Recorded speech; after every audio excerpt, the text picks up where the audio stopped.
Hey, thanks for making it to Veterans Info Tap. I'm glad you made it. Government shutdown disastrous for veterans, lawmakers, and advocates, right? So this just came out November 6th, and I wanted to share it with you. I found this one on The Hill, and I want to share it with you here today. Please put your comments in for two reasons. One, it really helps to show some engagement, even if it's a thumbs up in the comments. Or a dot or whatever. It doesn't really, something. But I would really like to actually read some of your comments. It's hard for me to reply to everybody, so I apologize for that. But I would love to see your comments.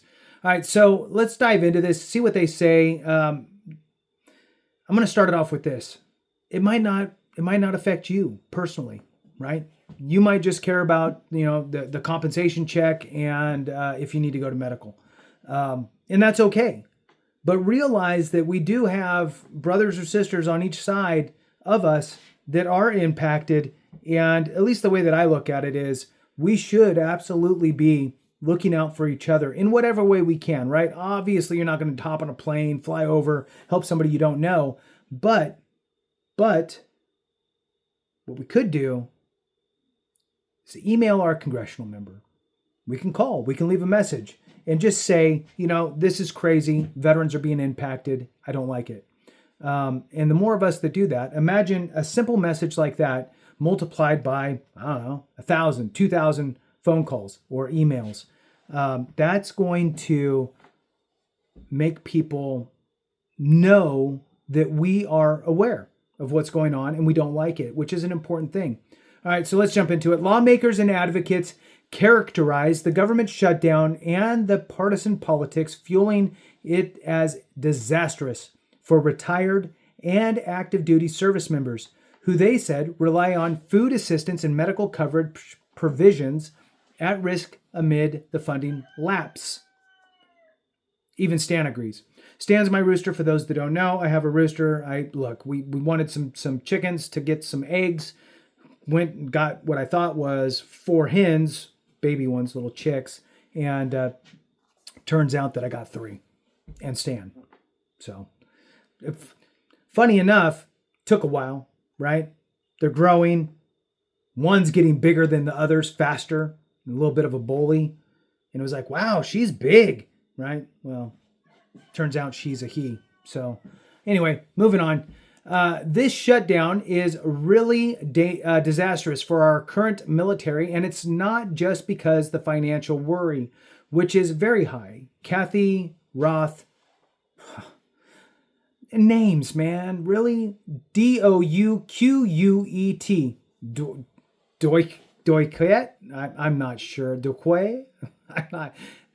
Whatever. Kathy R.D., co-founder and CEO of Blue Star Families. Kathy, I'm sorry, I can't look. I have a hard time with 3-letter words. So,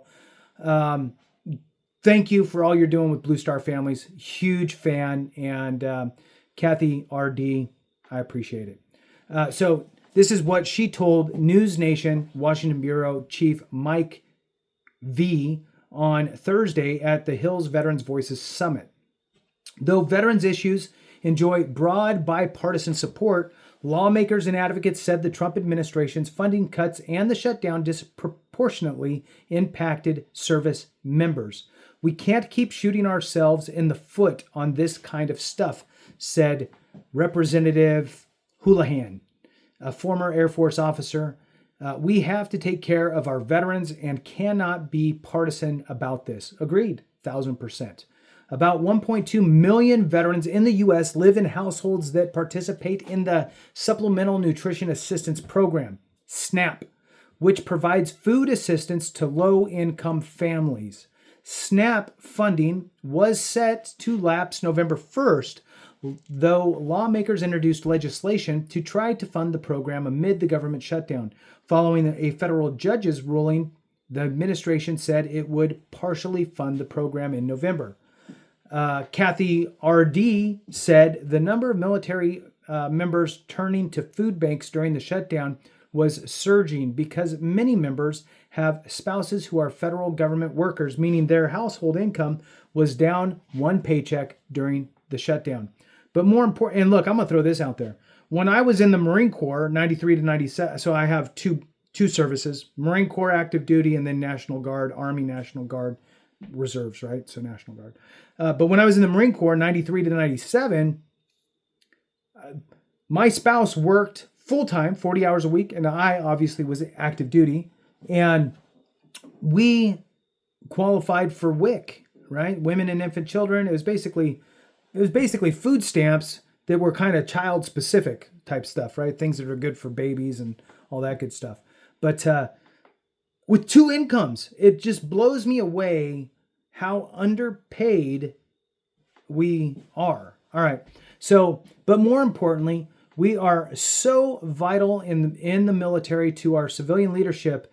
And when our civilian leadership doesn't seem like they can do their basic job, it undermines our confidence in serving, she said. She said some veterans no longer wanted to recommend military service to others due to political turmoil. Virginia Berger, senior defense policy analyst for the Project on Government Oversight and a former Marine Corps member,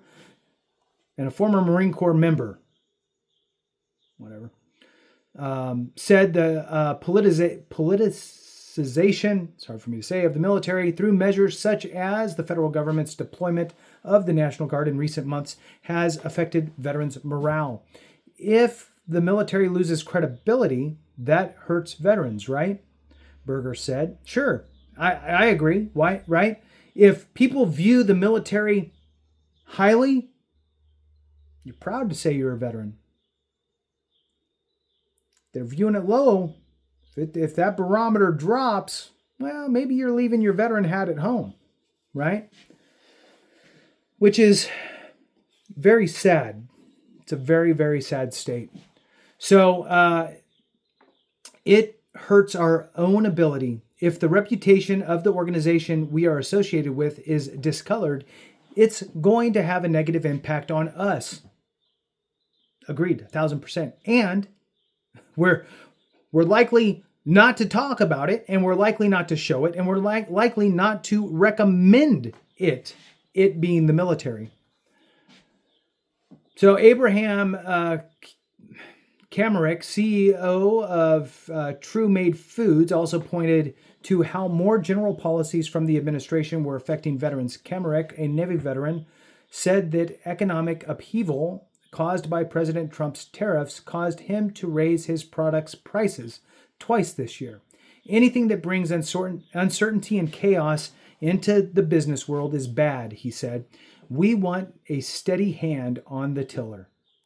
Increasing health care access for veterans emerged as a central issue during the summit, with several speakers pointing to veterans' increased risk for suicide and mental health issues.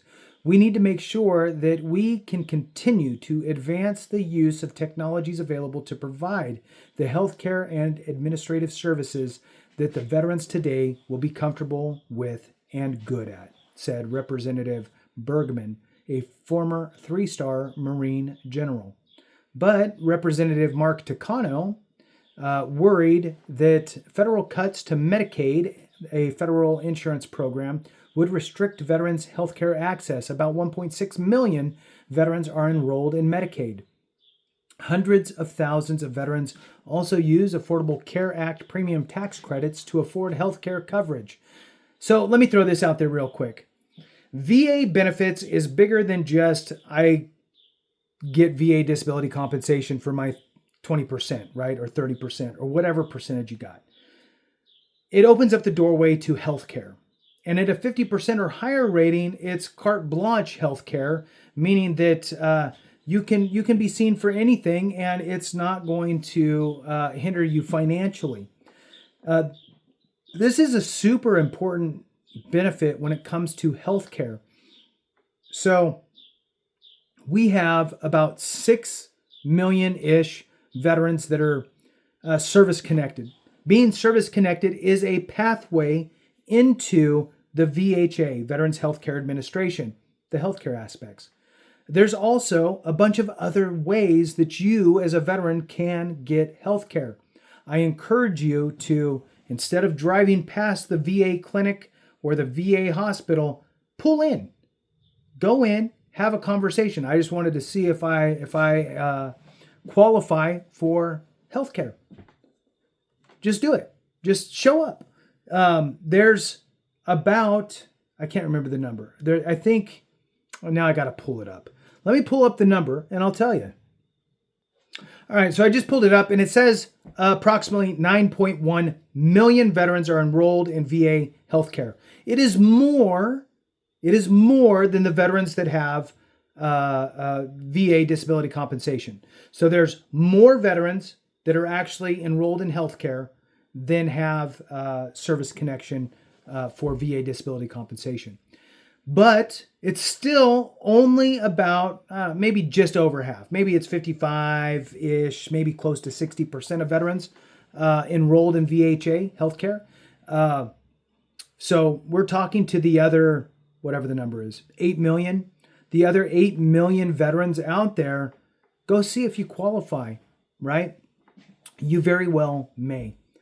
Hundreds of thousands of veterans also use the Affordable Care Act premium tax credits to afford health care coverage. The credits sit at the center of Congress's federal funding fight, with Democrats insisting on their renewal and Republicans pushing it off until a temporary funding resolution is reached.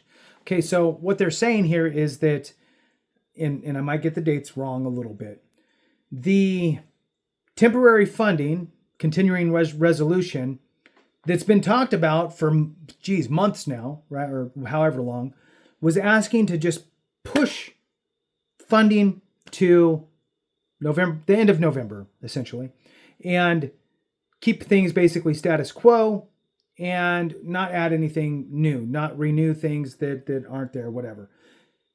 And the Affordable Care Act stuff that is being fought for isn't set to expire until the end of the year. So another month after that.